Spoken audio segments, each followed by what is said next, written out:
back to the field. Saw Brad cross the creek. That went fairly smooth.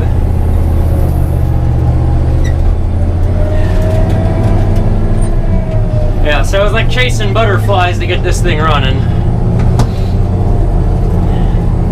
We've got old points, new plugs, old rotor cap, old rotor button, 1, 2, 3, 4. I'm trying to make it so I don't have to reposition at the end of each set of rows. So I've been leaving rows and just doing a loop, making a bunch of rights. Now let's fire it up and get rolling.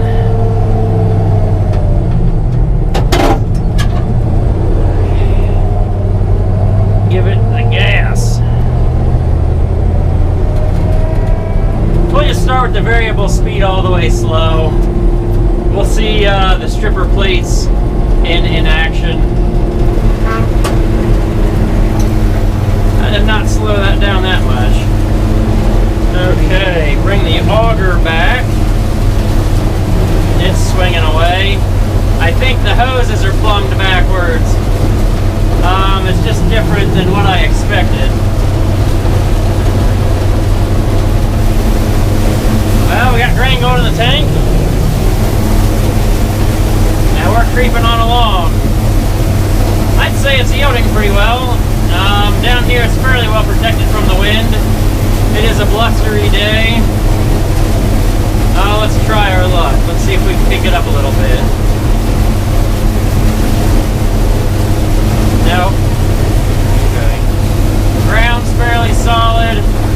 It's a little greasy underneath, or on top, but it's still frozen underneath. What are we yielding? I don't know. The yield monitor is behind us.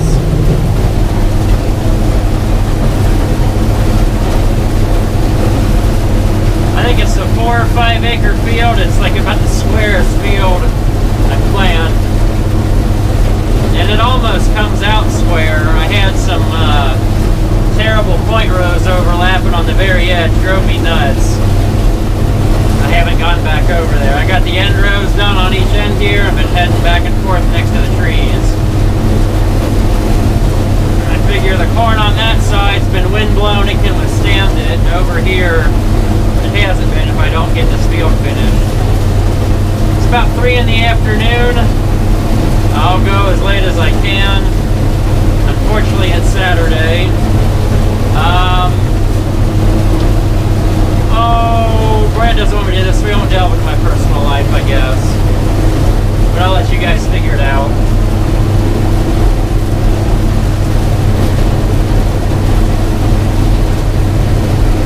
It's mostly this left center row that I gotta watch. As long as I don't have to pull too much stock through. Now, the thicker the stalks, it helps. But that's usually thin corn, lower population, lower yield. So Monday, when it rolls around, I'm either calling a dealer or seeing if we can't use the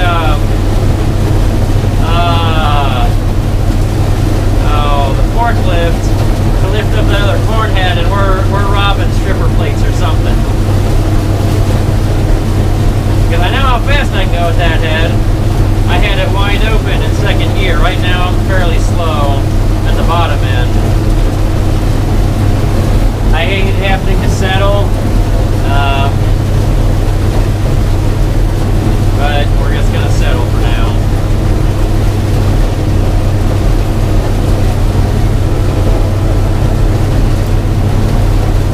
Yeah, I saw everybody thank you for mentioning me in, or I guess us, Fame Farm.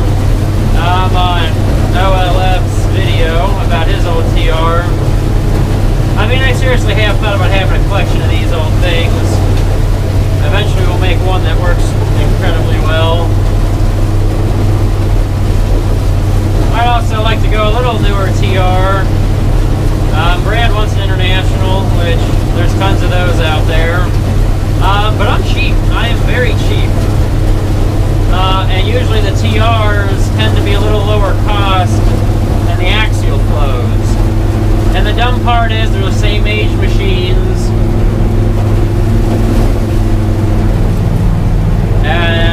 But like, being more widespread, parts availability is easier. So I think they're more sought after. Which I agree with that, more parts. I don't like the look of them. I feel like they have rather low ground clearance, but maybe that's just me. And if you've seen our soybean harvest video this year, somehow we get into some pretty muddy situations. So then I'd really want one with like a mud hog or a rear wheel assist or something. Just to make sure the back tires will do something instead of sinking in and then really dragging bottom. A little bit of down corn in this back corner. Gotta work my technique here. Kind of little gentle up and downs to help pull it in. But mostly this field's been pretty good for the corn standing. I mean, really compared to last year, we are maybe a little bit behind schedule, but I was still harvesting a lot of corn December 20th, and maybe even Christmas Eve. That was the field we dumped the corn.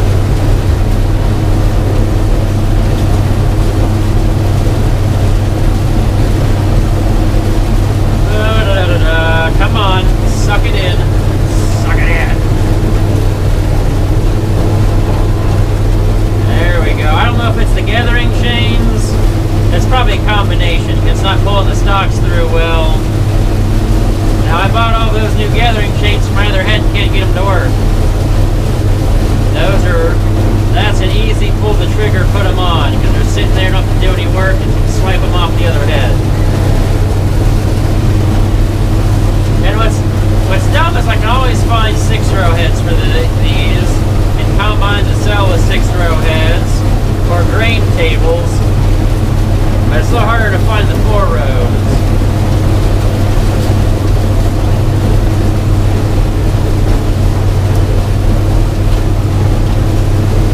And I've kept my eye out for more 4-row wide heads. Eventually I want to take 2 of them and see how narrow, use the parts from 2 to see how narrow I can make the rows and make a transition in narrow rows. Like if 20s are a possibility, and that way I can use one planter for corn and beans, and maybe do some work to the bean planter, spread the rows a little differently. That way Dad still has a planter for sweet corn on the really wide rows.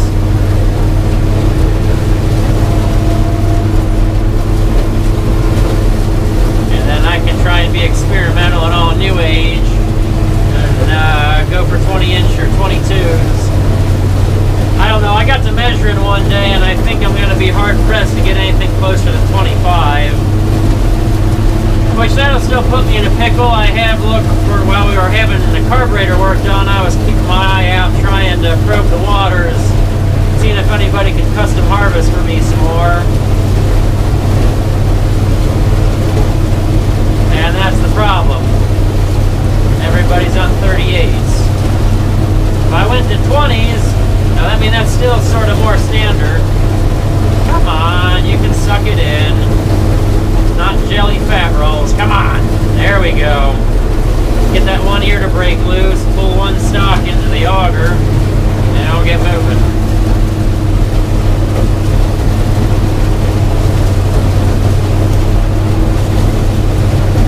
I don't know, maybe I'm just having too much fun with old machines. You just go with the cheaper, I guess easier, not about cheaper, but easier option.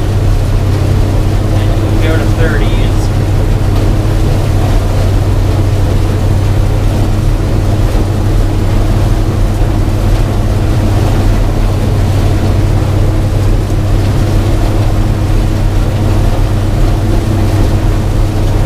Good news is I don't have to rush this to the elevator. We got bin space at home.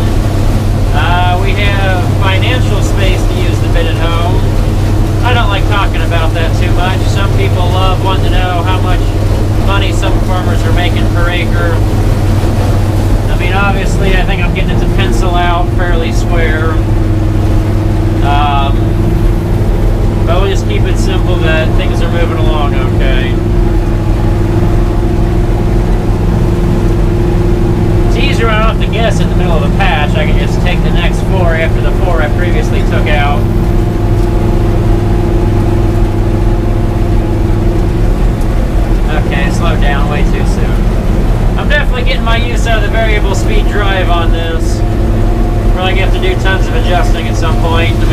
good, but I'm not going to be able to feel the slop from the cab if the belts are getting loose.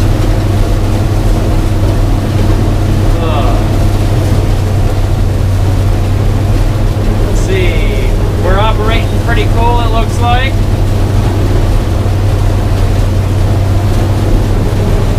Charging pretty good. Yeah, the tack cable, something doesn't work. But I'm pretty sure it looks like we're making it in the machine and we're not leaving any on the ground. I think I'll catch you guys on the next dump. I usually don't talk this much on video or in general, especially because I gotta talk over the combine to make sure you can hear it. It's rather drawing. Got my tea in here from last time. I'm not gonna try to be like Jeff Raymond and advertise for anybody's liquid refreshment.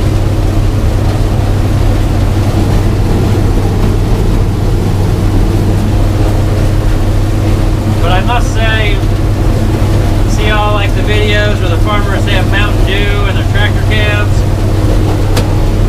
I mean, we usually drink a lot of Coke in our house.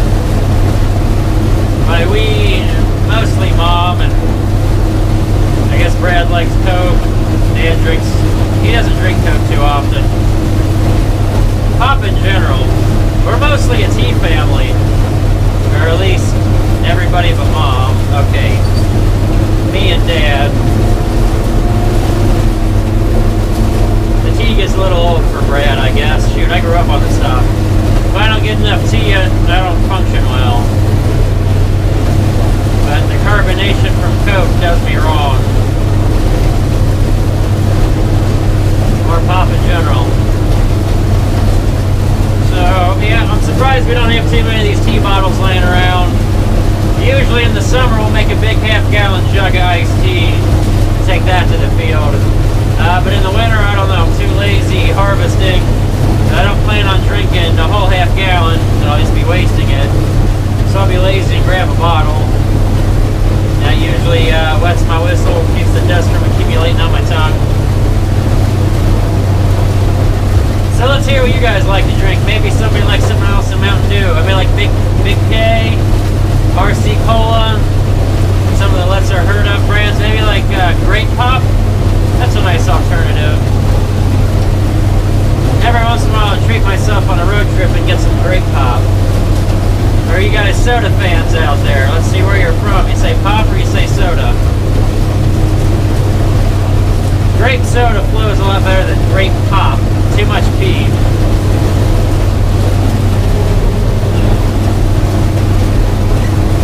Oh, what else? Could ask everybody what their favorite pizza place is, but that's just getting to be too many questions. So we'll stick to your favorite beverage on the cab.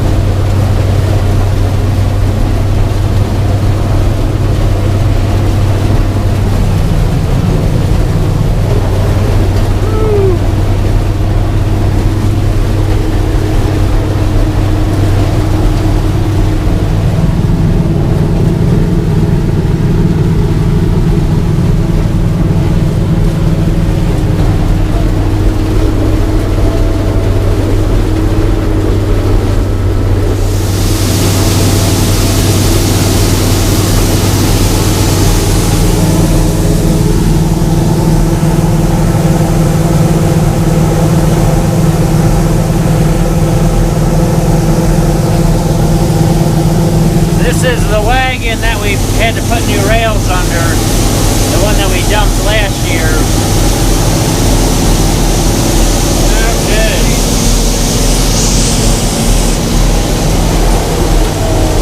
Slow this buggy down. Shut the auger off. Okay, back to the field. Well, showed you quick dump. Hopefully Brad makes it back pretty quick. That wagon he had was kind of a funky one. It dumped on the wrong side. It's one of the ones I'm borrowing at the moment, or I borrowed when I was working on beans, to make sure it had enough wagons for that figure pretty much everybody else is done, and yeah, I need to get it back to them. So, okay, well, back to the action. Hopefully we can send you guys with Brad as he makes a loop. I'm going to cut up the middle and see what sort of mess I find of wetness.